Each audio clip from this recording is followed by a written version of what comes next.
We're just a couple of friends inside a refrigerator. Friends in the fridge.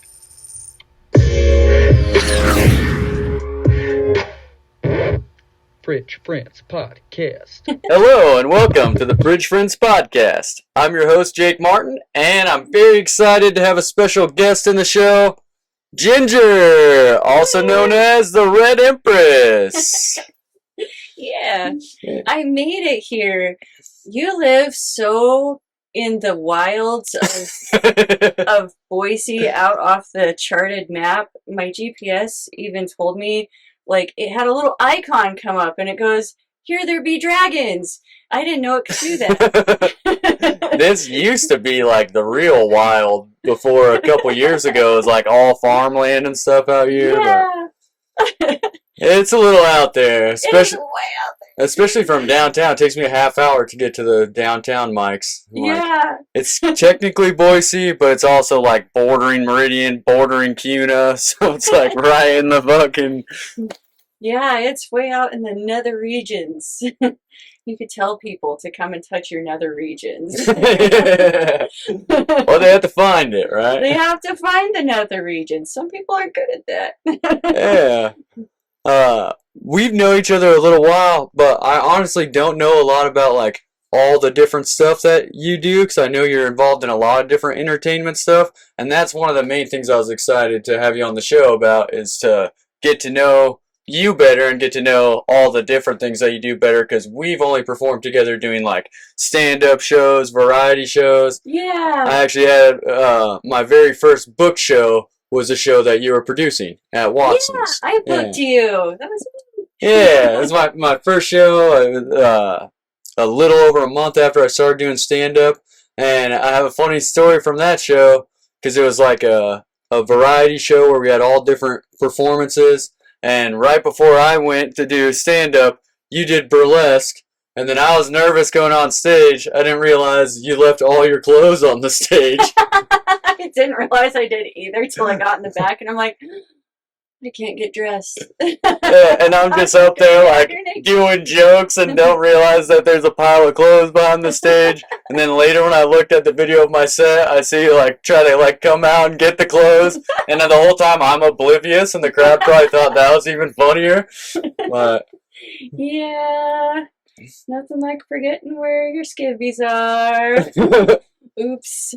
So yeah, like, one of the reasons why I booked you is because you are so warm and inviting with people, and you're very dynamic with your marketing. You're so good at marketing yourself and other people online and out in the world, and good at networking. And I'm like, this guy's going somewhere. yeah, I try hard to get my stuff out as much as I can, because it's like whatever little bit of stage time I can get, or shows I can get on, or different things I can try, it's always better for everyone the more people that are there. So like if I can do my part in getting people there, I'll send messages, put up posts, make little videos, whatever I could do that maybe will get someone to get there, laugh, have a good time, you know. Yeah. And if I don't have a giant following because I haven't been doing it forever, that's the least I could do, right? You know? Right.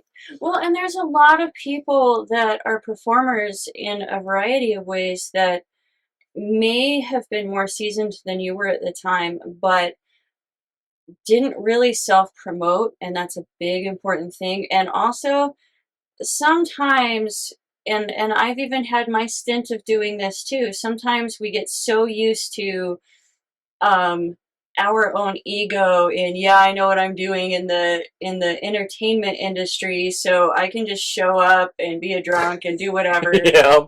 And that's most comics for sure. A lot of comics do that, and not really focus on my crafting and doing the things that are supposed to go with being an entertainer, being sure that the crowd is happy, being sure I'm crowd warming before and after what it is I'm supposed to do. And you always do that. And it's a good reminder that you always need to be focused on, when you are at a show, you are there to be an entertainer. Yeah. And we forget like, it's easy to forget after doing it for so long, and you just kind of go through the motions, and yeah, I know what I'm doing, and I'm great, and I'm glorious. Yeah, you get And comfortable with like, hey, I know this 20 minutes I'm going to be fire, so I don't really have to do anything outside of that. And it's like, well, actually, there's a whole bunch of different aspects to it. I had one person on this show who had been doing it a little bit longer than me and was complaining about how he sees other people getting booked for shows and doesn't get a lot of bookings and stuff like that. And there were some other comics on the show. We were doing like 4 or 5 people at the time. And they all had that same exact thing to say, that like there's more to it than just your little stage performance. So that's a small part of it. Like, yeah, you got to be funny or you got to put on a good show depending on what you're trying to do, but you also have to bring something to the table that people are going to, you know, look at before the show, look at after the show, come to more shows, come to that show, something, you know. yeah, you definitely have to do all of your crafting for whatever it is the art is you're doing. You have to, the minute you walk in that building, you are on, and the minute you're on until the second you leave. Yeah. And you need to remember that when you go. And so you're so good at remembering that. It's a good reminder for me too. Like, sometimes we all do it. We get like where we're just going through our emotions, like I was saying. And so good for you. And it's so fun to be on here and doing this, because you didn't start this too long ago, I don't think. No, It's already got a good following. yeah, maybe about 6 months ago, and when I first started it was not very good. Because I taught myself like all the audio engineering side of it, and I used to have a terrible computer that would like crash on me during episodes or mess up the audio and stuff, and I was just like figuring it out as I went. But I didn't want to wait until I figured all that stuff out to start the show, because I figure the more I do the show, the better I'm going to get. So why not just start it right now, and then by the time I'm good at all the technical stuff of it, I'm also good at this part of it. You know? Exactly that. It's okay to cut your teeth. People always want to be so grandiose right away. Yeah. And so big, and I'm all of a sudden going to be DJ Aoki. Yeah.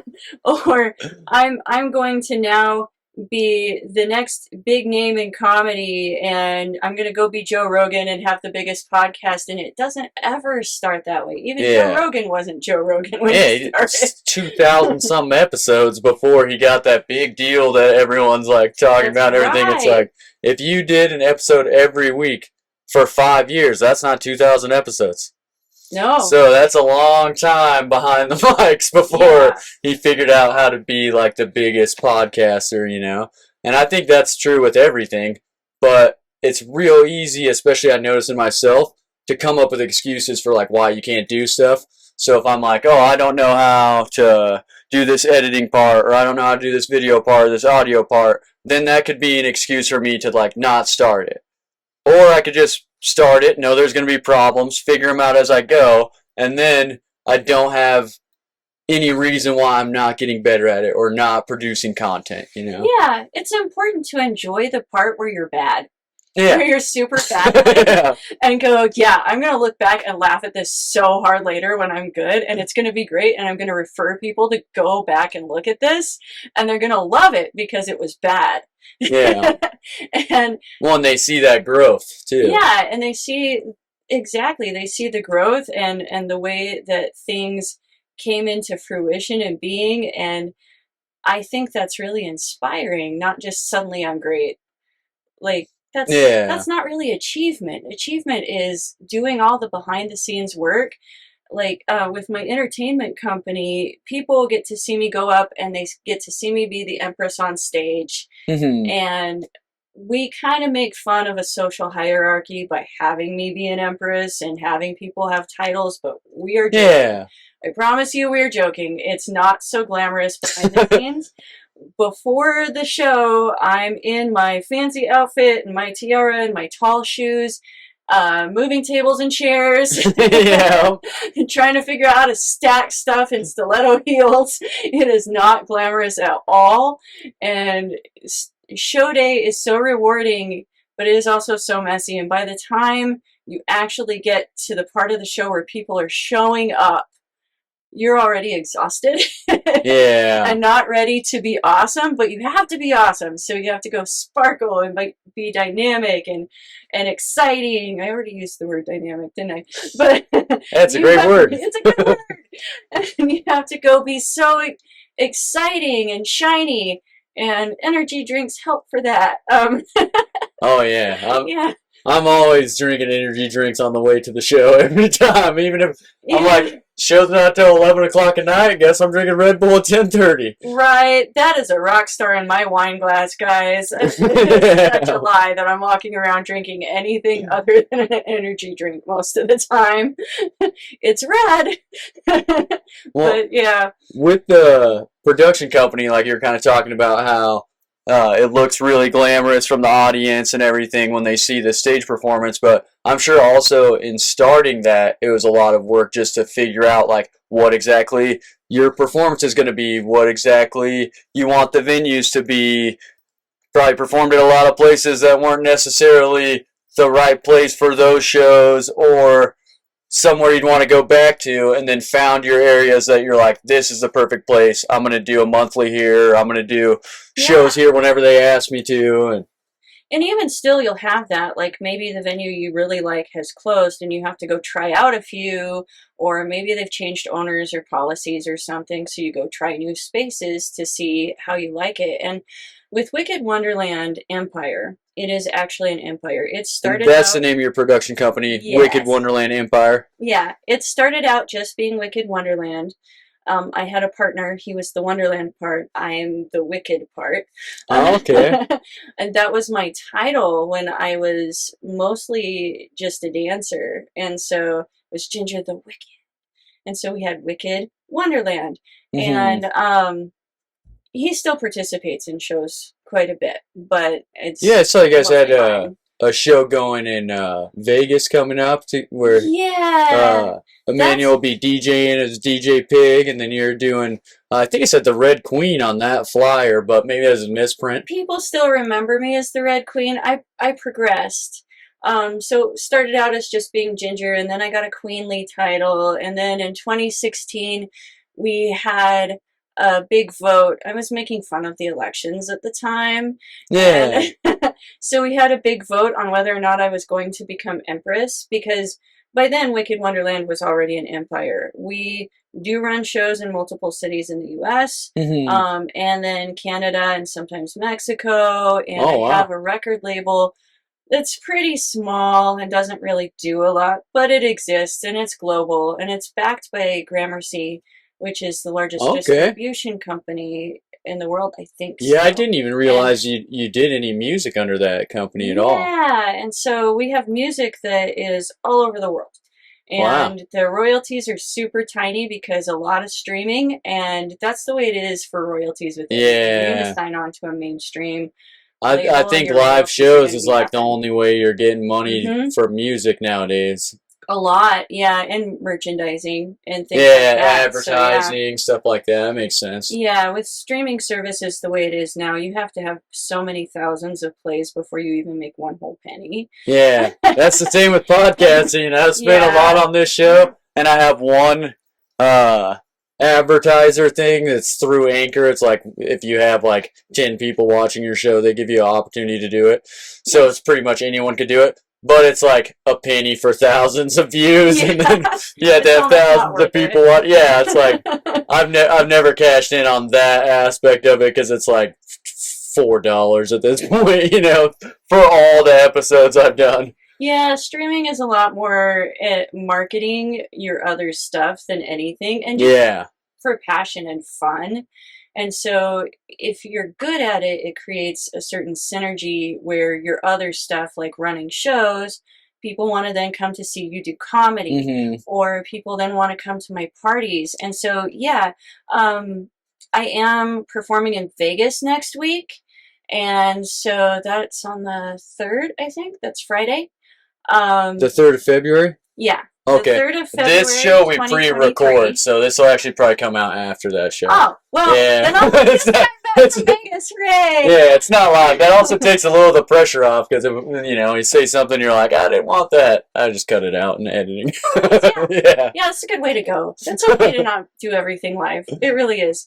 Well, it's the only way I can plan to make sure I get an episode out every week because I have a busy schedule. Most people in the entertainment industry have a busy schedule too, and so working it out to where I can have a few episodes in advance allows me to not stress out and be super anxious about how am I going to get this show out in a couple days if I already have a few banked, and it's like, all right, I'll do this one and then this one, and then it also allows me to do cool stuff like this episode's coming out in February. I'm doing all female guests in February. Nice. Yeah, so I couldn't make sure that would happen if I was doing everyone live, because if someone canceled on me, especially in Boise, it's harder to find female entertainers than male entertainers. So it's I only have this pool to choose from as opposed to a larger pool. Then if someone cancels on me and I was doing it live, I'd be like, oh no, let me call one of the other 20 female entertainers I know instead of the 60 male ones,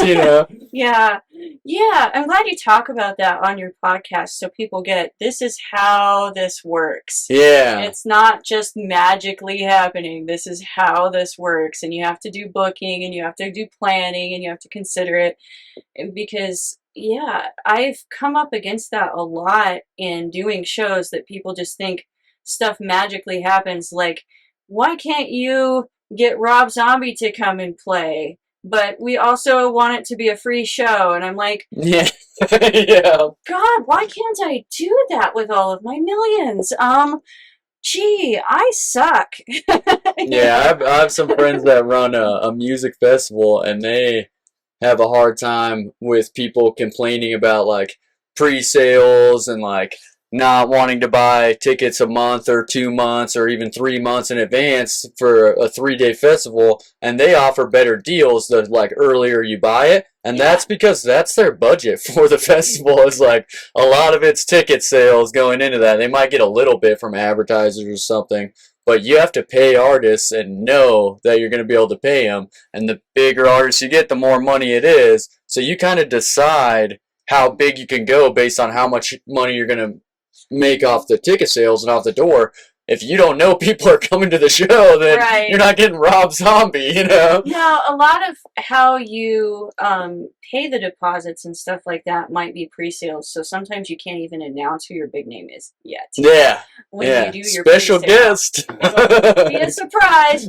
And often how I've paid for Wicked Wonderland parties was off a strip of money, man. There you go. I'd go and dance and earn the money to pay the deposits, and that's how I paid for it. And then just pay yourself back in the end. Yeah. If you make enough off of it, But yeah, generally I don't take baths on shows. I'm very good at calculating risks these days, but I got very good from cutting my teeth and from getting other people to train me. So the very first time I went to throw a big party, I hired somebody that was another promoter in the EDM scene. So I mostly run goth industrial shows, but I hired a promoter from the EDM scene, and I paid him quite a bit of money to show me how to do this. Yeah. And how to do it correctly. And he was already running successful shows, so you're like, oh, this guy knows.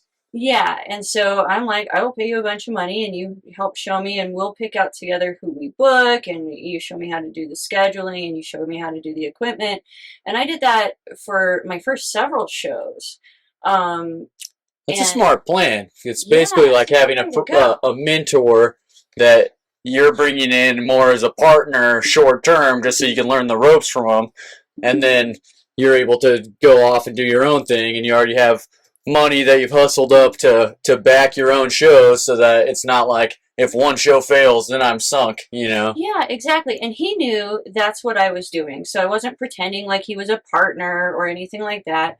That he was shadow promoting for me, and that this is why I'm doing it. So I wasn't undercutting anybody. But also, I get so many people that think they're going to start out as promoters, and they're like, yeah, can you help me get people to the show? And they expect me to do all of the work I would normally do for a show that I would put on for myself. Yeah. Yeah. And I would never expect that. I would expect to pay people to do what they do in some way.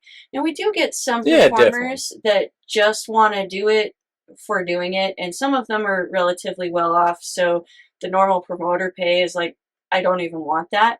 But not everybody wants money. Some people want the prestige, and that's fine. Some people want to be able to go and do something crazy, like have hooks in their body and have the video of them doing that. Yeah.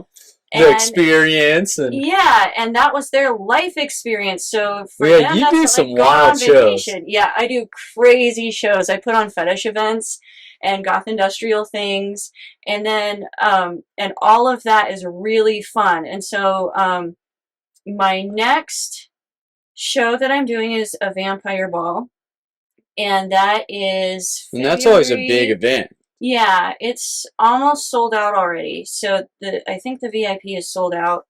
And then now we just have to sell the rest of the GA. So it's February 23rd, I think, at the Neurolux. Okay. I'll make sure this comes out before that for sure. Yeah. So February 23rd, you might have a chance to get tickets at the door for the Vampire Fetish Ball. Yeah, but it's probably a good idea to and then my one after that has already got a lot of ticket sales and pretty close to selling out too, at least the VIP. And that's the Clockwork Carnival, and it's April 28th at the Shredder with Voltaire. And Voltaire has done music for Cartoon Network, like The Grim Adventures of Billy and Mandy. Yeah. He's done stuff on the Sci-Fi Channel. He has books and videos and all kinds of stuff out, and a lot of music. He also does, I forget the name of it, but some sort of gothic homemaking show online that is wonderful. That's pretty cool. Like yeah, the gothic Martha Stewart. Yeah. And talk about an entertainer. He has got that down. That the second you enter the building from the time you leave, and he is always out doing his crowd work after the show and being sure and doing his own merch sales and being sure that he's signing autographs and posing for pictures and that everybody that is at the show is entertained. I love booking him for shows. Yeah, that's awesome. Yeah. Well, and the Shredder's a badass venue too. I love that place. It's huge. And to be able to pack it out and sell it out, that's a big deal because that is a big venue. It swallows 100 people. So yeah. Yeah. You have to get many hundreds of people to be able to sell out the Shredder. It's good. That's cool. Are you guys doing the suspension stuff at that one too, or is it more of a music? It's steampunk. It's a steampunk show. So the suspensions will be for Fetish Ball. That'll be sometime in June. I haven't picked a date yet. I need to. But you can find information about all of these shows on Wicked Wonderland Empire on just about any platform. Some of them I'm better at keeping up than others, but we are on just about That's everything. The hardest thing is there's so many different platforms, and then you get, 4 different accounts to promote all of your stuff through all the different ones, and you're like updating them constantly, and then you run multiple shows and different types of and styles of stuff, so like every morning doing Twitter, Instagram, Facebook, like all of this different stuff, that's a lot.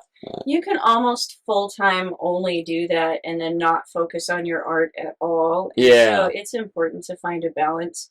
Like Neil Gaiman was talking about how I've become a person that professionally answers emails. I need to focus on the book.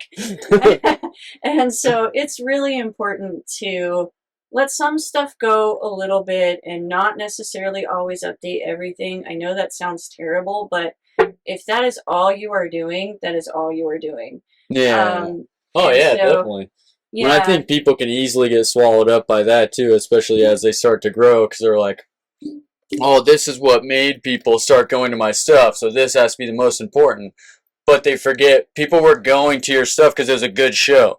Yeah. You can't just do that same thing every time, and if you don't practice it, it's not going to be the same thing every time. So you have to put at least equal work into both sides of it. Rehearsal time, it's a thing, yeah. Yeah, I've been struggling right now recently because I started doing some night work, and that's the worst thing ever for comedy.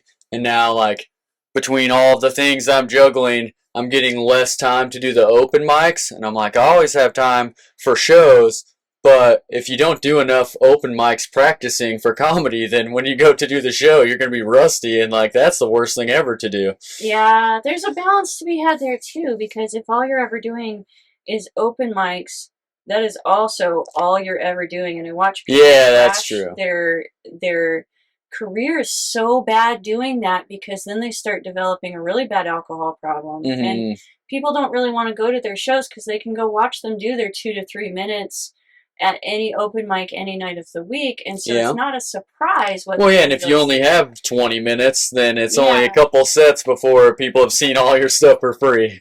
Yeah, exactly. So there is a balance to be had. Like, open mics are important, but also not doing every open mic ever is also important. You got to find that balance. Yeah, and that's the same as also doing your social media. Like, otherwise, you're just a person that sits at home professionally answering emails and not updating everything that you have. And it's nice when you can have it piggyback off of each other, so you do one post and it sends to multiple things. Yeah, that's the best. There's some good apps for that too, where you can post into an app and then have all your different accounts linked to it, and then it'll spread it across them. Yeah, I try to do that for my Instagram as much as possible. Sometimes it doesn't always update everything.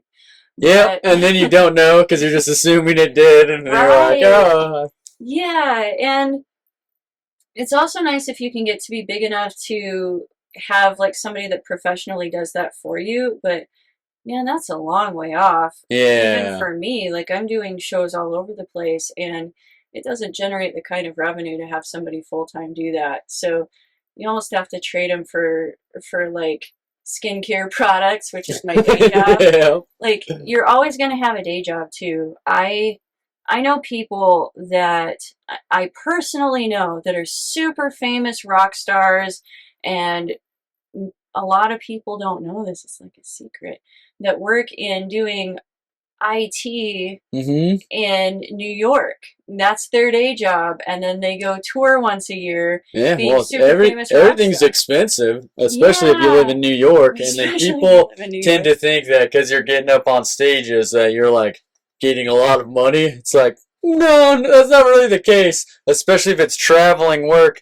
If that's not all comped, think of how much money it costs that person to do that little bit of time that they're doing up there, you know? Yeah. But people don't see it like that, and they just think, like, oh, you're doing well because I keep seeing your name on all these things. And it's like, yeah, I'm doing a lot of shows, but I still do DoorDash or whatever works, you know, whatever the situation is. Well, and I forget which comedian was talking about this, but if you don't have a day job to ground you, your comedy starts to suck because you're no longer relatable. Yeah. You don't have anything to talk about that your audience members know about. All you have to talk about is life on the road, and they're not doing that. Oh, yeah. So the jokes, that's where you get all those airport jokes. Why so many comedians do that? And it's like, well, not everyone flies as much as you guys. Right. And I think your art really suffers no matter what you're doing if you don't have something to ground you and keep you being a person. Yeah. Instead of your persona. You know, and you're going to have a stage persona that is a projection of you, but isn't necessarily all of well-rounded you. And God, I certainly hope not, because if you're up there for only 20 minutes and all you have to yourself is 20 minutes, that's not a lot of person there. No, not at all. You know, if all you have is your stage show doing band performance, which I also have a band. It's called Lithium Dolls. I'm terrible at keeping Lithium What kind Dolls of music is that? It's Dolltronica. Dolltronica, that sounds interesting. Some type of random electronic music. It would mostly have been considered back in the 90s something like acid jazz. Okay. And acid jazz is not really jazz. It's heavier on the acid. Yeah. Yeah, so It'd be something a little more like the band Lucius Jackson, Mhm. right? Or what's another one that I really like? Veruca Salt, perhaps, might Okay. have been in there, just like indie rock. And so we do electronic music, and we are creepy dolls doing creepy doll things, and there's blood, and there's knives, and there's titties, and it's great, and it's not really appropriate for younger viewers. Yeah. And I'm really bad at keeping up on the social media on that and keeping stuff updated online. We Yeah, I didn't do, even know that you were a part of a band. yeah, we do get really good bookings for how much, and we have a good following for how much. I don't put things online for that almost at all, and I should. Part of why I don't is because I keep losing the passwords. Yeah. Well, one All of good thing about Lithium Doll music stuff. for sure is that like your fan base seems to be like real loyal, and Hmm. once somebody's like, "Oh, I'm into that," they're into that, and they have it saved on playlists or whatever. So even if it's not constantly like in their feed of like, "Oh, coming up this weekend, we got this going on," like you promote with a lot of your other Yeah. stuff, they're listening to that and it's in their mind every time that they press play on that playlist. They're like, oh yeah, check, remember when I went to this show? So it kind of has that more of like a staying power. Not a lot of people are like, I know personally, I take a lot of pictures with my phone. I never look back at them unless they're for something. So I'm not like, oh yeah, remember 3 months ago we went to this event or whatever. That's something you got to be reminded of more. Whereas the music is like you're almost reminding yourself of it more. Yeah, and with Lithium Dolls, we only play a few festivals a year, Oh, okay. and big shows, and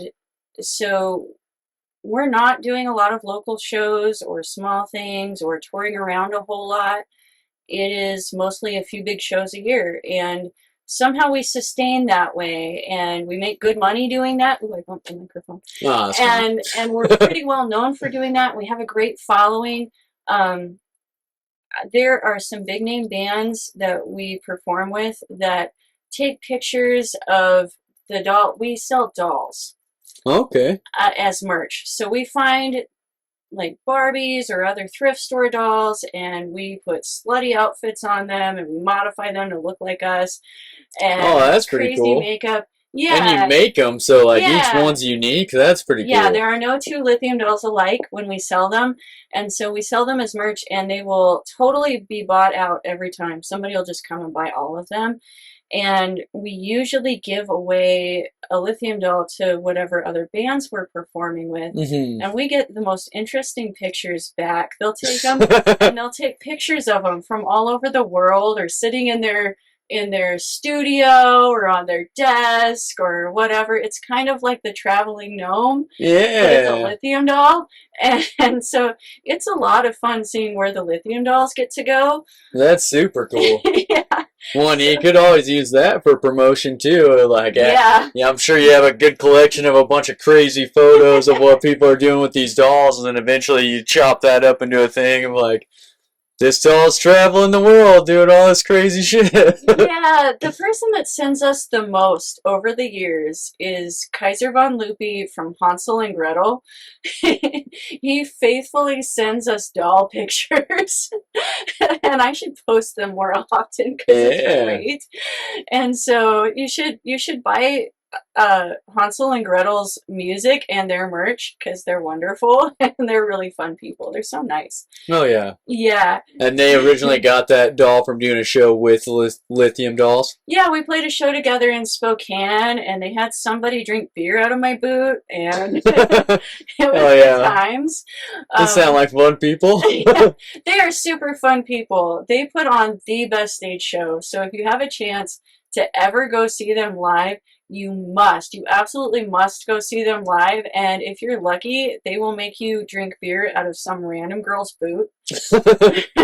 I'm big into live entertainment, so the stage show is the most important thing to me about a band. Like, Yeah, it's I've gotta seen be some good. really big name acts live that I was like Eh, I know. disappointed. Like, I know, it'll be so just like, okay, well, that was great. There was a lot of lights, and you did things, and awesome, and now you're gone. yeah, you And just go out, play your album, leave. It's like, what? You know? yeah, I like a doll show to be fully interactive. I get my dancers to go off the stage, and sometimes I do too. I'll go and tie somebody up or strangle them or whatever. Yeah. And I'll get my dancers to go run around, and they have little pill bottles that are full of candies. It's usually Smarties, or not Smarties. Oh God, Sprees. I said the wrong candy. Spree. It's usually Okay. Sprees because they look like brightly colored little pills. Yeah, like lithium. Yeah, exactly. Fun. And so I'll have them go hand them out and have everybody like eat the pills at the show. And one time we were performing too in Salt Lake, and it was on Halloween, and we were with Tragic Black, which is also another really good band. But my dolls were going out trying to do this, and it's Salt Lake City, and you can really tell that the community there at the time, and this was a number of years ago, but you could really tell that they were the kinds of people that were raised Mormon and may or may not still be Mormon goths, because they were trying to hand out the pill candies and everyone refused them. The entire room was not taking pill candies. They're like, we don't do drugs. Yeah, it'd be totally funny if you guys ever got pulled over on the way to a show and you gotta explain, like, hey, I have 60 pill bottles full of brightly colored pills, but they're just candy. It has happened. That was a lot of explaining to do, and it was hilarious. I told them we were in a straight edge goth band that was advocating against taking prescription medications recreationally. And they believed me. And then they're like all for you too. They're like, yeah, don't do drugs. Yeah, they thought that was great. And then they wanted to talk, the cop wanted to talk all about how that's a real problem in the U.S. And he was so nice to us after that.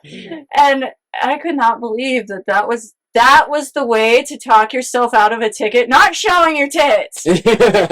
And just say you're anti-prescription pills. Don't take drugs, kids. Was that also in Utah? No, that was here in Boise. You gotta tell the cop, don't take drugs, kids. Don't take drugs. And the cop will probably like you. I have a hard time with cops liking me. You know, generally I have a hard time with that too, but they appreciated that story, and so now I know that's the thing to say every time. Yeah. They kept us on the side of the road for more than half an hour talking about the problems of prescription medication, and they were so nice. And I feel a little guilty telling that story because I've clearly made this person kind of like yeah, they felt like they were doing the community a big favor and shit. That's so funny. And I mean, maybe, I guess our songs are about that because it originally formed in that way that I didn't want to be taking antidepressants for depression that I had at the time. I no longer have it. I wanted to do things with supplements and so forth, and so that was like a big conversation. And one of my DJs that was performing at a show that I had when I was forming this band, I was talking with them all about that, and they're like, yeah, I don't want to be some lithium doll like in the corner. And I'm like, hey, can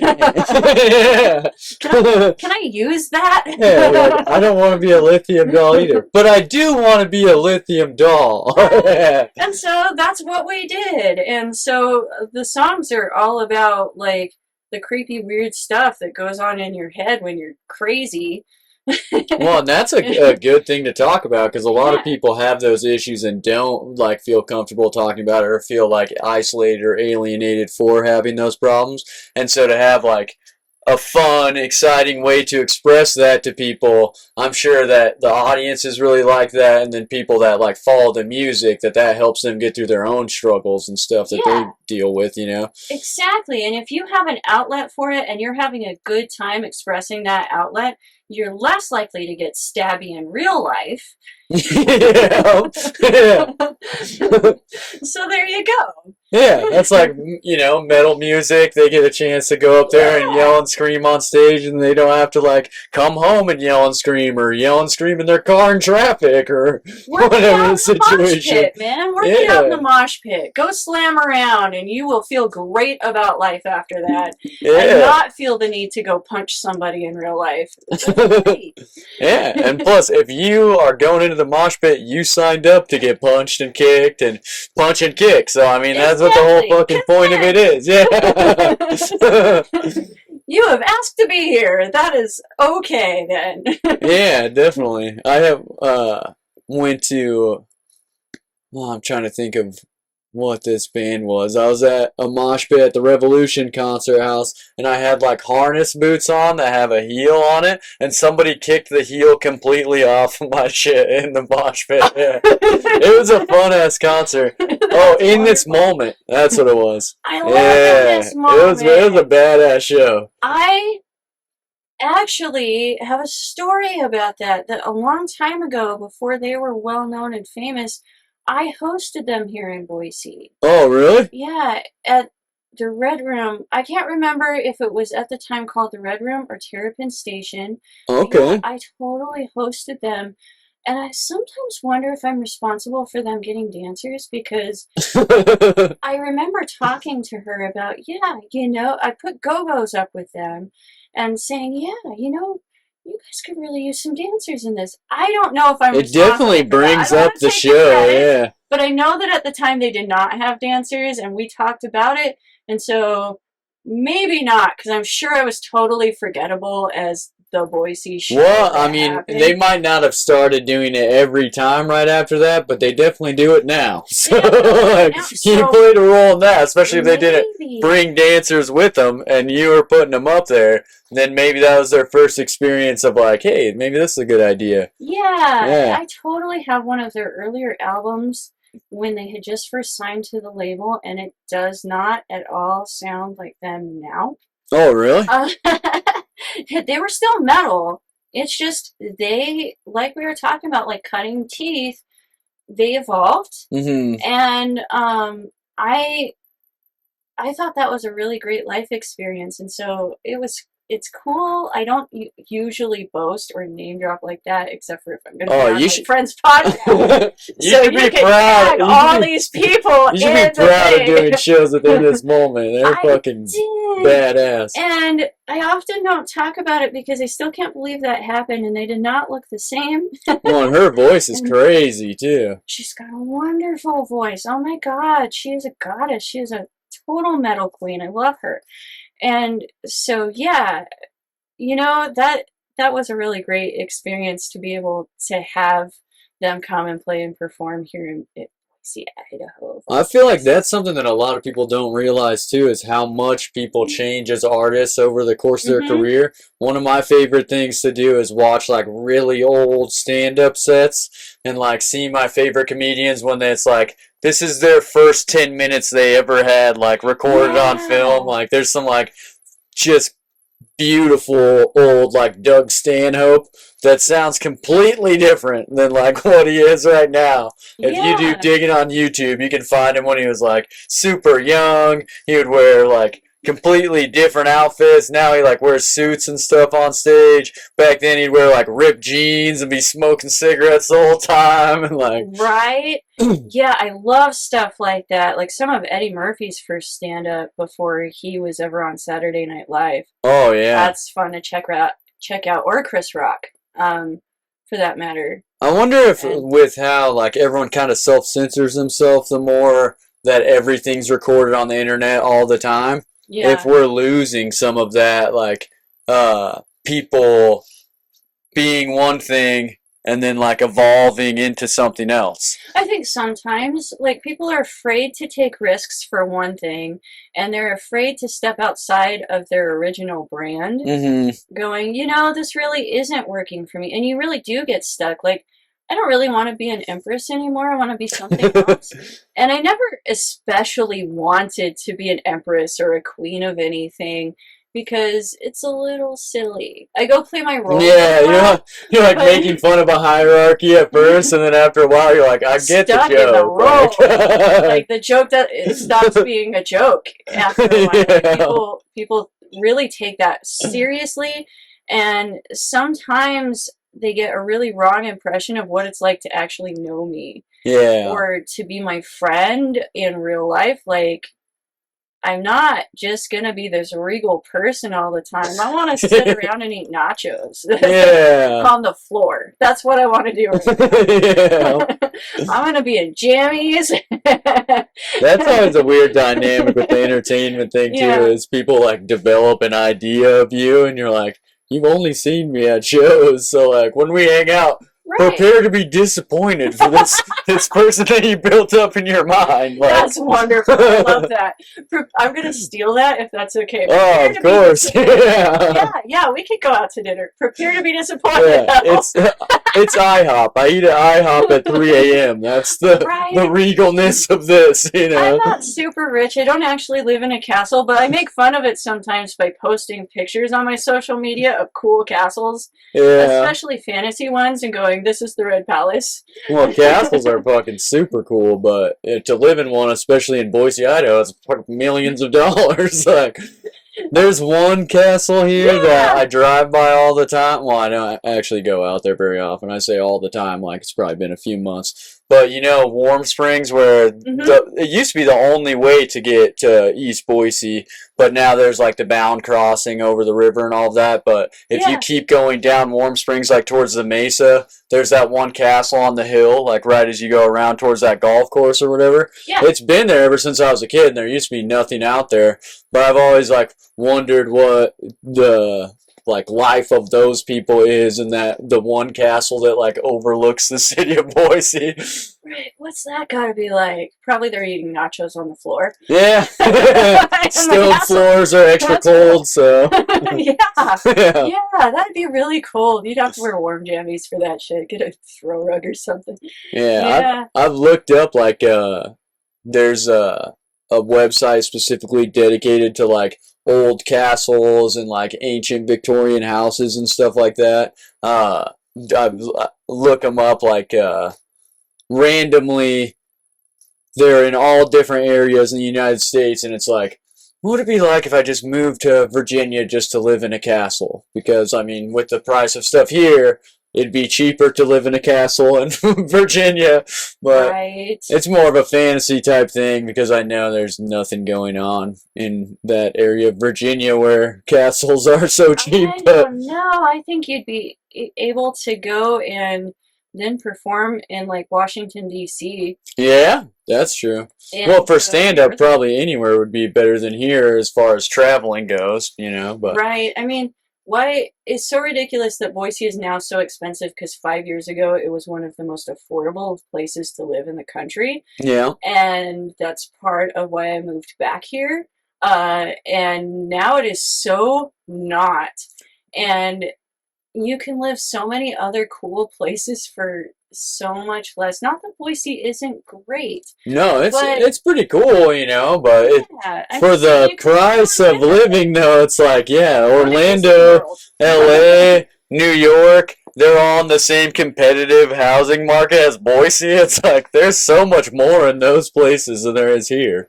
Yeah. Well, I guess it depends on, like, what you're looking for, though. I mean, you totally could, though. I was looking at houses in LA a year or so back, and they're almost the same price as Boise, Idaho. It's wild. Yeah. Because I'm from California originally, but I was a part of, like, the initial Californians moving to Boise because you could sell your house in California and make enough money to like not only buy a house in Boise but have a nest egg or like start a business or something like that. And my parents had lived in Sacramento and then they moved to Northern California for a while, and then when they started having kids they're like, oh, I don't really like the way people are raised around here. I'll try to move them somewhere where it's cheaper, better environment, whatever. And that was the idea back then, and now they can't afford to live here, you know? Right, yeah. I mean, all of that is why I came back. I had a little boy, and like, Maybe Seattle isn't necessarily the best place to raise a little kid. It's not the worst, but it was super expensive to live there at the time, and now it costs the same as here. Yeah. And On entertainment, Seattle's big for that. yeah, I did a lot of shows in Seattle that were way bigger than the ones I bring to Boise, and I still occasionally do Seattle shows. Um, but yeah, I got really big names up in Seattle because people wanted to go play the really big city, and also airfare was cheaper. Yeah. Trying to fly people into Boise costs twice as much. Yeah. And so that is kind of a little bit of a barrier. Is that where you started doing entertainment? Is in No, Seattle? I started here. Oh, okay. I've been a performer for most of my life. So as a kid, I was a concert pianist, and I also, I had taken years of piano like lessons classical piano? Yeah, from the time I was 5. So talk about cutting teeth. I started at 5, guys. That doesn't mean it's ever too late, but you don't expect to just go start a really good band and not know how to play an instrument. Take some lessons. It's okay to take lessons. Well, there's layers to music, so like Yeah. having that background in piano for that long, ever since you were 5, that gives you a huge edge on like music theory and reading music and notes and melodies And they had me doing, I'm rocking, I'm fidgeting, which I don't normally do when I'm doing stuff like this. Sorry, it's a little chilly. Oh yeah, that's the fridge. It's cold as shit in here. Don't let this little tiny fire fool you. We're in Boise, Idaho in fucking January. It's not that I'm nervous, it's that I'm chilly, so I keep doing this. But anyway, and so I was doing that at 5, and then they had us do, me and my sister, we were doing singing lessons, and we were performing, doing like the Rainbow Singers, doing stuff like that, which is like a national thing that kids would do back then. I don't know if that's still a thing. And so if you search into my history far enough, I wore rainbow candy things. And actually, it's kind of weird because the way that the Lithium Dolls dress is not super far off from that. Oh, that's crazy. Kind of went full circle. You're like, let's go back to 12 years old. So if you go back and look, it's like, that is kind of creepy and weird. Anyway. Do you think that inspired it in some weird way? You gotta stick to your roots a little bit. Yeah. I don't advocate that children listen to our music, or that people listening to our music should be fantasizing that we are children. Both are weird, so don't do that. That's how I feel about my jokes, but I know, like, as a 12-year-old, I would have loved the jokes. So I'm like, kids, don't listen to this, but me as a kid, I'm like, yeah, I want to listen to this. Right? As a teenage girl, I would have loved my music, and I mean, I was listening to Typo Negative back then. That is certainly not worse than what I am doing. Yeah.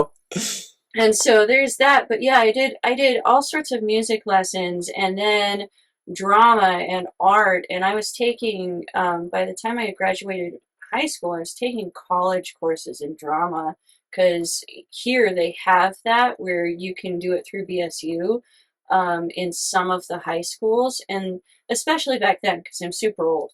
And so I've been performing for most of my life and doing things like, and I was a ballroom dance instructor before I was ever a stripper.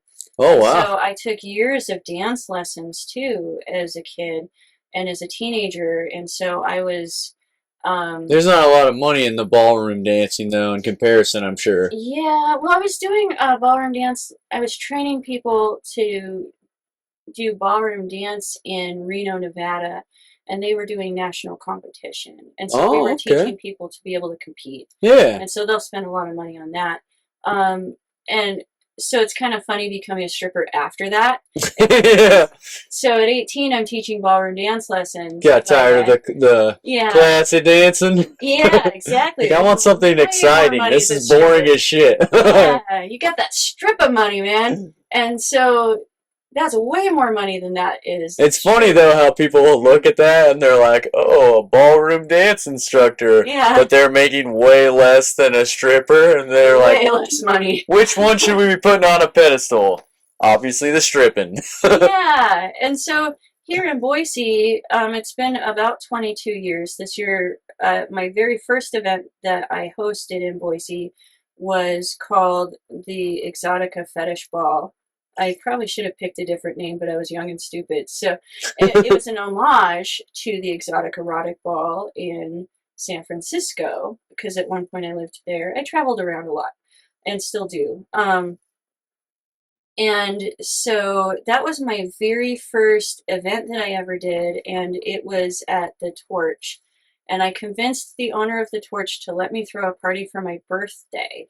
Oh. And it So happened that to was be your in to do the Yeah. first fetish ball? Yeah, and I didn't think of myself as wanting to be a promoter yet.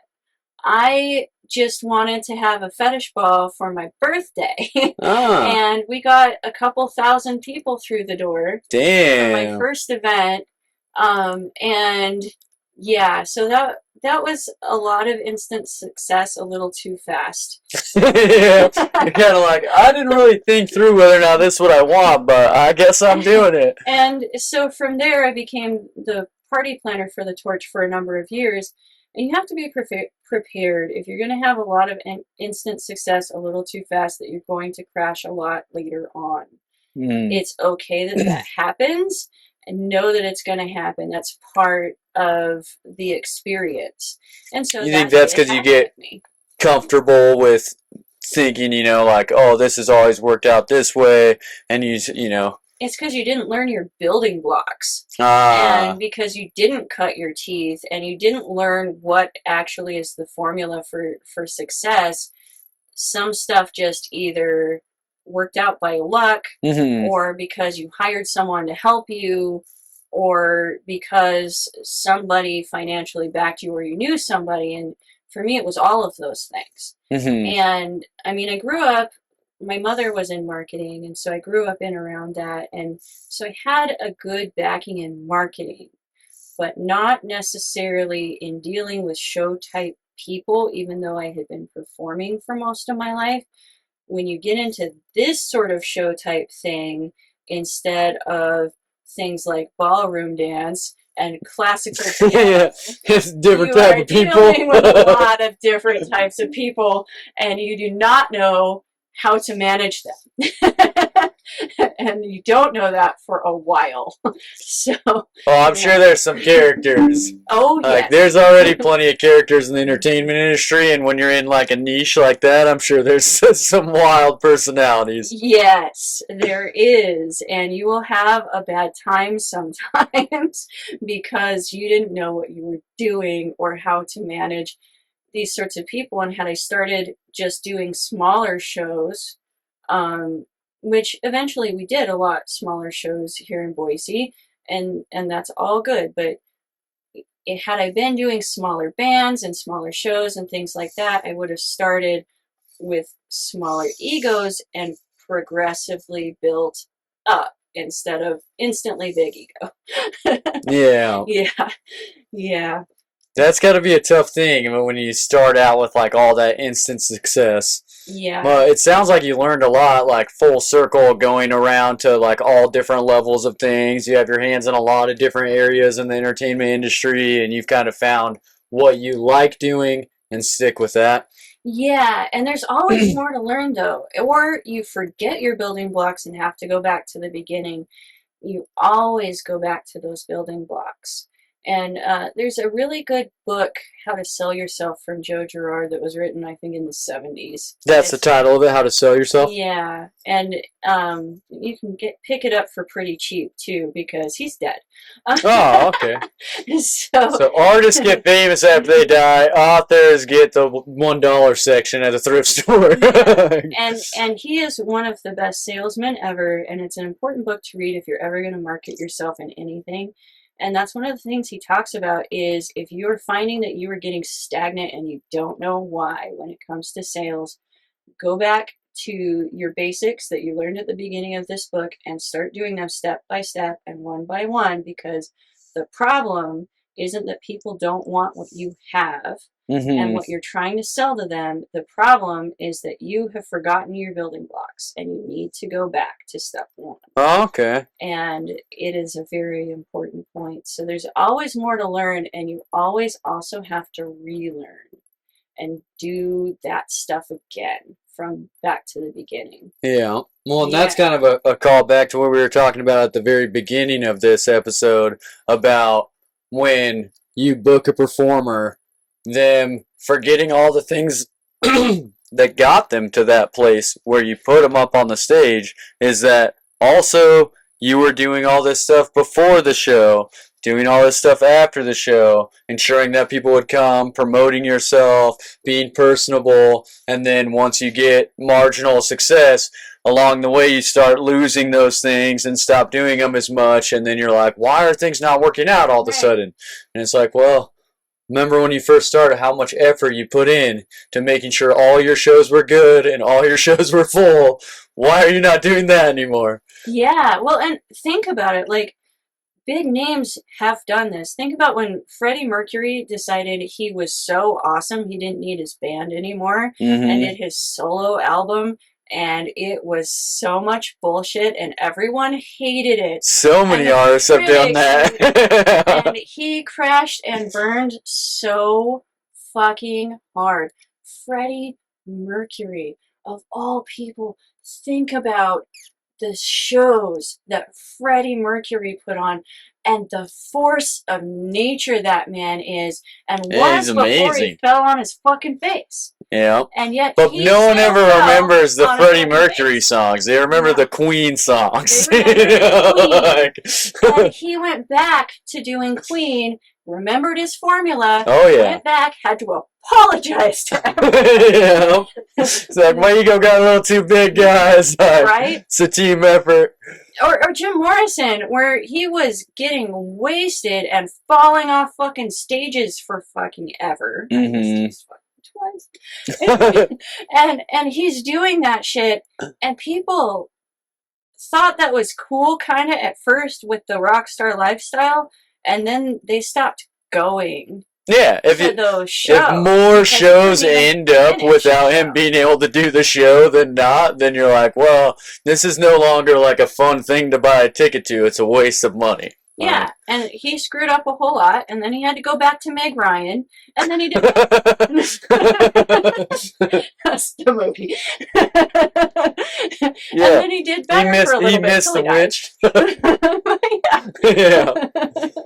I love that movie. I'm a big Jim Morrison fan. Yeah, I mean, Jim Morrison really was awesome, but he screwed himself for a while and fell on his fucking face a number of times before he figured out, I have let my ego get in the way, and now I'm also impotent. Yeah, well, you could tell in the music, too. Like, as it gets later on, it's less of, like, that raw Jim Morrison and more of, like, this stage persona Jim Morrison that's been built up to him by, like, all of these people loving and adoring him, and then him eventually thinking, like, oh, well, I don't have to show up.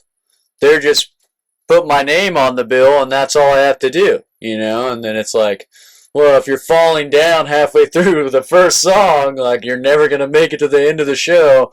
Do that enough, and you're not going to have an audience anymore, and the audience is what made you, so. Yes, exactly that. So not only do you have to have cutting your teeth time, eventually you're going to fall on your fucking face, and you're probably going to do it more than once.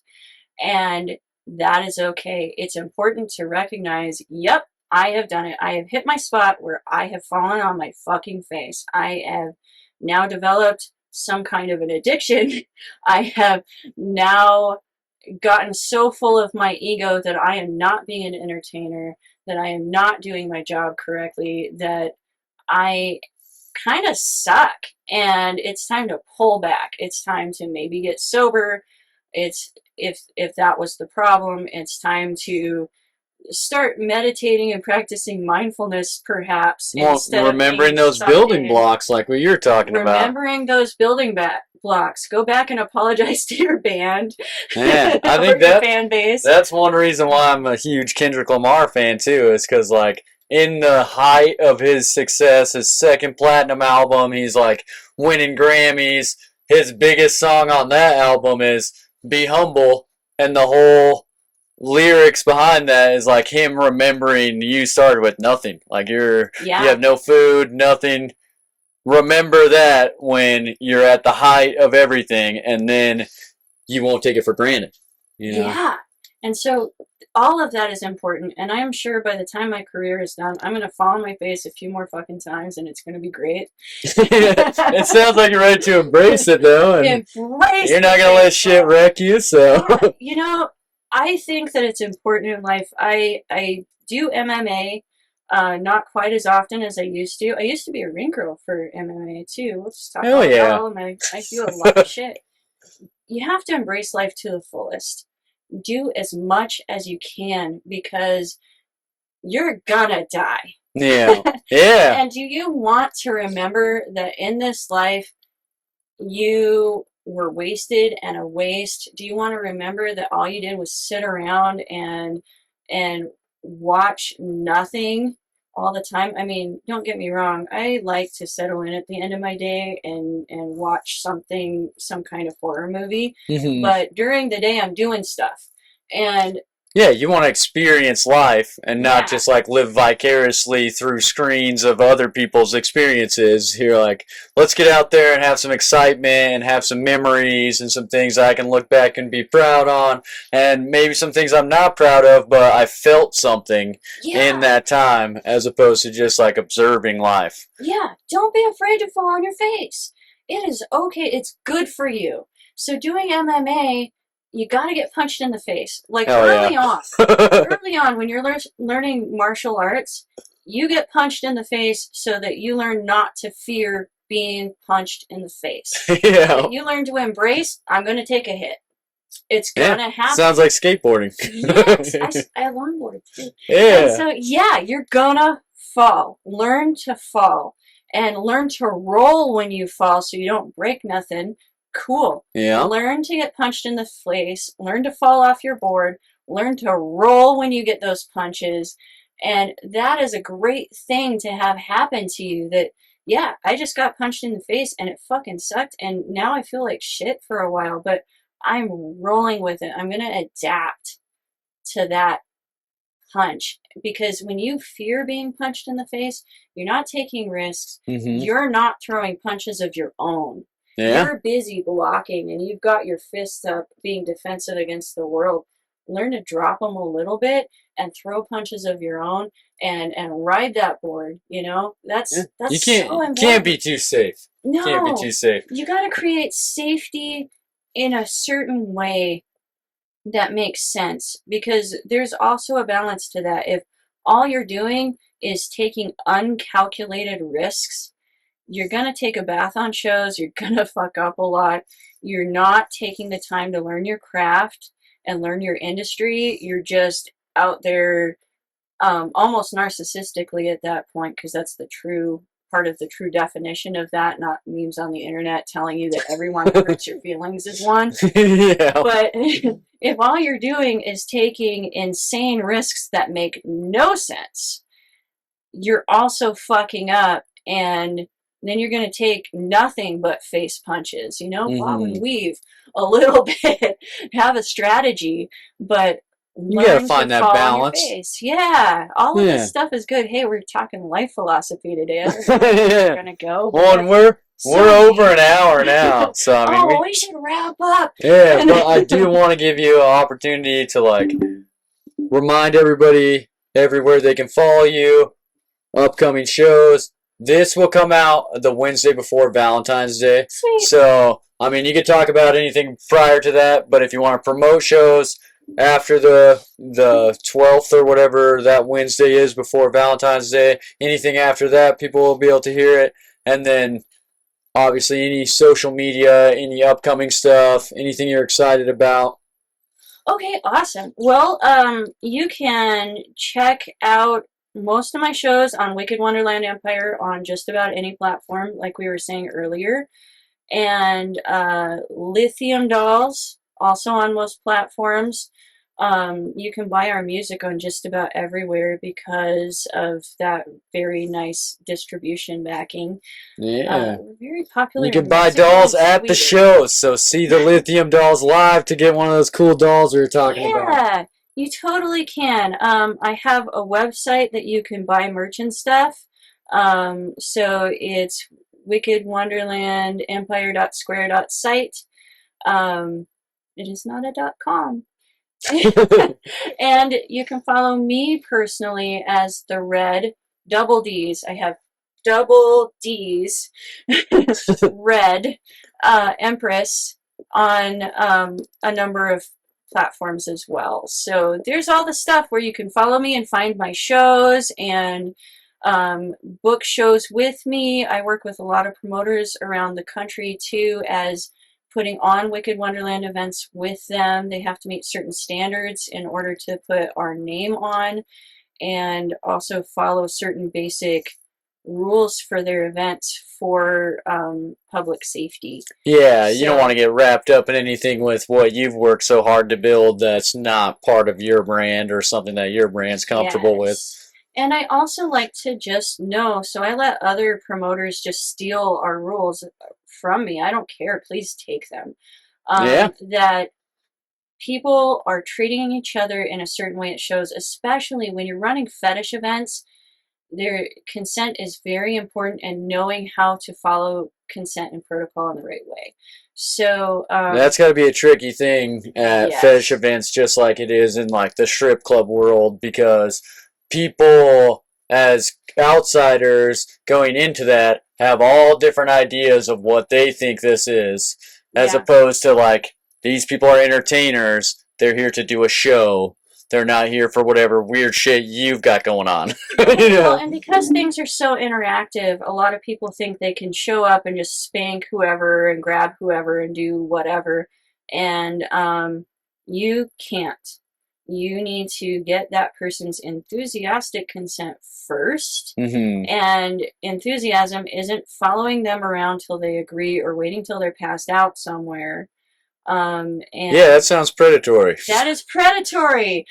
But I'm sure those events attract that kind of stuff too, which is why it's got to be harder in that environment, is because people are drawn to that type of situation where they think they can get away with something that normally they wouldn't be able to get away with. So that's got to be like a harder thing for you guys to deal with at those shows, because in a lot of public situations, there's no spanking. And then they see people spanking, they're like, oh, we can just spank whoever. They're like, fuck no, that guy asked. You're gonna have to ask. Like, you have to ask. Some people are a spanker and some people are a spanky, and you can't just go and some people are a spanky, but they don't want spanks from you. Yeah. So that's very important. And maybe they wanted spanks from you 20 minutes ago, and now they don't. And they're allowed to withdraw at any time. That's fine. Yeah, so definitely. We regulate that pretty hard. Well, that's good. And then it makes performers feel safe. It makes people that go to the events more comfortable. So it's like a good time enjoyed by all. There's no weird stuff that people are like, oh, I don't want to see that again, or I don't want to go to that again because this bad thing happened. You have that strict set of rules, and that helps keep everyone safe and happy. Yes, exactly. So calculated risk-taking. Oh, yeah. There you go. Well, it sounds like that's kind of a theme of the whole thing. Yeah, there we are. Awesome. Well, I'm super glad to have you on the show. I'd love to have you on again sometime, too, and I wish you the best of luck and sold-out shows on all your events. If you guys want to look at my upcoming shows or follow me on social media, go to jakeamartin.com. And then also, if you want to be a guest on the show, you have any questions, comments about this podcast, email me at fridgefriendspodcast@gmail.com. I forgot that I brought you presents. Oh, presents! Also, buy his merch. So this is it's a wine glass ring. Oh, okay. Yeah, it's a wine charm. It goes around the stem of the glass, or do you put it on the edge? The stem, and then it's yours. Okay, from Wicked Wonderland. From Wicked Wonderland, and this is from Lithium Dolls, and it's a little lip kiss charm. Oh, necklace. cute! Hell yeah! So you got little merch. Buy Yeah, his you merch. see all my trinkets and stuff back there? I love this shit. That's definitely going in here. Yeah. And buy his stuff and also put things in his virtual tip jar. Yeah. You go to that website, jkmartin.com. It's got my Venmos and everything on there if you guys are feeling generous. But I would love to just have you come to live shows. That's where you'll get the most out of me and where you'll get an opportunity to in-person buy merch if you want to. I appreciate you all. Subscribe, share the podcast, and join me again next week. Woo!